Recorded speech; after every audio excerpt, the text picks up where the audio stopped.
YCP రైతులను దగా చేస్తే రైతుల సంక్షేమానికి వారి అభ్యున్నతికి పోరాడే ఏకైక ప్రభుత్వం కూటమి ప్రభుత్వము అని మంత్రులు కలుసు పార్థసారథి నాదెండ్ల మనోహర్ తెలిపారు. ఏలూరు ఇండోర్ స్టేడియంలో జరిగిన కూటమి ప్రభుత్వం 2 ఏళ్ల పాలన విజయోత్సవ సభ టీడీపీ ఏలూరు జిల్లా అధ్యక్షుడు బడేటి చంటి ఆధ్వర్యంలో నిర్వహించారు. ఈ సమావేశానికి జిల్లా ఇన్ఛార్జి మంత్రి నాదెండ్ల మనోహర్, మంత్రి కొలుసు పార్థసారథి, ఎమ్మెల్యేలు హాజరయ్యారు. ఈ సందర్భంగా మంత్రి పార్థసారథి మాట్లాడుతూ గొడ్డలి పార్టీ జగన్ ఏలూరు జిల్లాకు గొడ్డలి వేటు వేశారు అని, మెట్ట ప్రాంతంలో లక్షలాది ఎకరాలకు సాగునీరు తాగునీరు అందించే చింతలపూడి ఎత్తిపోతల పథకాన్ని నిలిపివేశారు అని మండిపడ్డారు. వెన్నుపోటు అంటూ కత్తులు కర్రలు పట్టుకుని రోడ్లపై తిరుగుతున్న వారు దీనికి సమాధానం చెప్పాలి అని అన్నారు. 2017లో 2600 కోట్ల రూపాయలతో చింతలపూడి ఎత్తిపోతల పథకాన్ని ముఖ్యమంత్రి చంద్రబాబు నాయుడు ప్రారంభించారు అని, వైసీపీ ప్రభుత్వం వచ్చిన తర్వాత ఆ ప్రాజెక్టును పూర్తిగా విస్తరించాలి అని మండిపడ్డారు. ఈ కార్యక్రమంలో పాల్గొన్న జిల్లా ఇన్ఛార్జ్ మంత్రి నాదెండ్ల మనోహర్ మాట్లాడుతూ కూటమి ప్రభుత్వంలో రైతుకే తొలి ప్రాధాన్యం ఇస్తుంది అని, రైతు బాగుంటేనే సమాజం కళకళలాడుతుంది అని తెలిపారు. గత వైసీపీ ప్రభుత్వం ధాన్యం కొనుగోలు డబ్బులు 1674 కోట్లు రైతులకు చెల్లించకుండానే దిగిపోయింది అని, ఆ డబ్బులో 434 కోట్లు ఏలూరు రైతులకు సంబంధించినవే అని అవి నాదెండ్ల స్పష్టం చేశారు.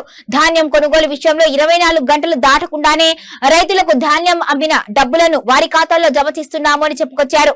అన్నదాత సుఖీభవ పథకం ద్వారా ప్రతి రైతుకు మేలు జరిగేలా గత ప్రభుత్వం అందించిన సాయానికి అదనంగా రైతులకు లబ్ధి చేకూరుస్తున్నాము అని చెప్పుకొచ్చారు. ఈరోజు అన్నదాత సుఖీభవ సంబంధించిన ప్రోగ్రామ్ ని మన కూటమి ప్రభుత్వం 2 సంవత్సరాలు పూర్తి చేసుకున్న సందర్భంగా ఒక్కొక్క జిల్లాల్లో ఒక్కొక్క పథకానికి సంబంధించి ఒక్కొక్క సబ్జెక్టుకి సంబంధించి ఈ విజయోత్సవ సభల్ని నిర్వహిస్తా ఉన్నాం.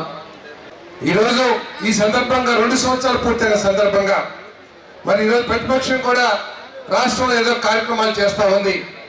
వాటి కార్యక్రమాలు పక్కన పెడితే ఈరోజు వైఎస్ఆర్ కాంగ్రెస్ పార్టీ, గొడ్డల పార్టీగా పేరు పొందిన వైఎస్ఆర్ కాంగ్రెస్ పార్టీ ఈరోజు సమాధానం చెప్పాల్సిన అవసరం ఉందని చెప్పేసి మనం చేస్తాం. నేను రైతు కోసం ఏదో చేశాను రైతు భరోసా ఇచ్చానని చెప్పేసి గొప్పగా చెప్పుకునే వైఎస్ఆర్ కాంగ్రెస్ పార్టీ ఆ రైతు భరోసా ఇవ్వడం తప్పితే రైతుకి వ్యవసాయానికి మేలు చేసే కార్యక్రమం ఒక్కటైనా సరే రైతుకు సంతృప్తికరంగా పూర్తి చేసామని చెప్పేసి వేదిక మీద నుంచి నేను ప్రశ్నిస్తామని చెప్పేసి మనం చేస్తామని ఈరోజు నేను సూటిగా ప్రశ్నిస్తామని నేను రైతు గురించి మాట్లాడే వైఎస్ఆర్ కాంగ్రెస్ పార్టీ నాయకులు, మీరు ఈ జిల్లాకి చేసిన అన్యాయం, దాన్ని అన్యాయం అనకూడదు, గొడ్డలి వేటు అని చెప్పేసి చెప్పాలని చెప్పేసి ఈ సందర్భంగా మనం చేస్తామని నేను. చింతలపూడి ప్రాజెక్ట్ దాదాపు 4.5 లక్షల ఎకరాలకి సాగునీరు అందించే ప్రాజెక్టు, కొన్ని లక్షల మందికి కొన్ని జిల్లాలకి త్రాగునీరు అందించే ప్రాజెక్టు, ఈ జిల్లాలో ఉన్న మెట్ట ప్రాంతాలకి ప్రాణాధారమైన ప్రాజెక్టు ఎందుకు నిలిపేశావు జగన్మోహన్ రెడ్డి? ఈ రోజు సమాధానం చెప్పాలి. ఎవరైతే వెన్నుపోటని చెప్పి దాన్ని బూజు పట్టినట్లు చేసిందో వైఎస్ఆర్ కాంగ్రెస్ పార్టీ నాయకులందరూ కూడా సమాధానం చెప్పాలని చెప్పేసి మనం చేస్తాను. నేను ప్రశ్నిస్తా ఉన్నాను జగన్మోహన్ రెడ్డి గారిని, అయ్యా మీరు అనేక సార్లు ఢిల్లీ వెళ్ళారు, మోడీ గారు అమిత్ షా గారు నాకు అత్యంత సన్నిహితులు అని చెప్పేసి ఆ రోజు గొప్పలు చెప్పుకున్నారు. నేను అడుగుతా ఉన్నా, నేను ఏ ఒక్కరోజైనా సరే మా చింతలపూడి ప్రాజెక్టుకి, ఏ ప్రాజెక్ట్ అయితే ఏలూరు జిల్లాకి కృష్ణా జిల్లాకి ప్రాణాధారమో ఆ ప్రాజెక్టుకి అనుమతులు ఇవ్వమని చెప్పేసి ఏ ఒక్కరోజన్నా మీ రాతపూర్వకంగా కానీ మాటల్లో కానీ వారిని కోరారా అని చెప్పేసి అడుగుతా ఉన్నా నేను. ఇంకా నాటకాలు ఆడుతూ ఉన్నారు, ఏదో చేసేసినట్లు అని చెప్పేసి మనం చేస్తాను. అదేవిధంగా పోలవరం ప్రాజెక్ట్ ప్రతి ఒక్కరికి తెలిసి ఈ రాష్ట్రంలో వ్యవసాయం చేసే ప్రతి సోదరుడు, ఎందుకంటే పోలవరం ప్రాజెక్ట్ ఏమైందో మీ అందరికీ తెలుసు. ప్రతి ఒక్కరూ అనుమానంతో ప్రశ్నలతో అసలు నిజంగా జరుగుతుందా, మనం బ్రతుకున్నప్పుడు చూడగలుగుతాం అనే భావన మీ అందరిలో కూడా ఉండింది.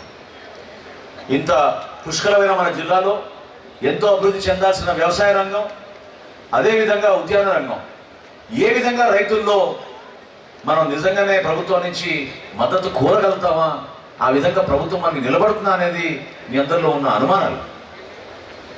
ఆ మార్పు మేము తీసుకొచ్చాం, ఈ 2 సంవత్సరాల్లో చూపించాం. ఇంకా చేయాల్సింది చాలా ఉంది.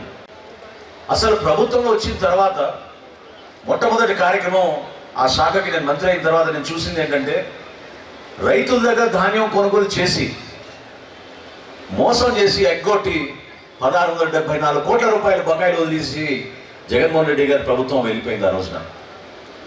అందులో మీరు ఆశ్చర్యపోతారు, 434 కోట్ల రూపాయలు మన ఏలూరు జిల్లాకు సంబంధించిన రైతాంగంలో, 1674 కోట్ల రూపాయలు మన కూటమి ప్రభుత్వం రాగానే చంద్రబాబు నాయుడు గారు అన్ని ఆర్థిక ఇబ్బందుల్లో కూడా మనం దీనికి ప్రాధాన్యత ఇద్దాం, ఏదో విధంగా మనం డబ్బు తీసుకొచ్చి రైతాంగానికి అప్పచెప్తామంటే నెల రోజుల్లోనే ఒక అద్భుతమైన కార్యక్రమం మన మొట్టమొదటి మన రాష్ట్రంలో ఏర్పాటు చేసి, మన ఏలూరు నగరంలో ఏర్పాటు చేసి రైతాంగానికి వాళ్ళ ఖాతాల్లోకి మనం ఆ రోజు డబ్బులు జమ చేసాం. ఆ రోజు నుంచి ఈ రోజు వరకు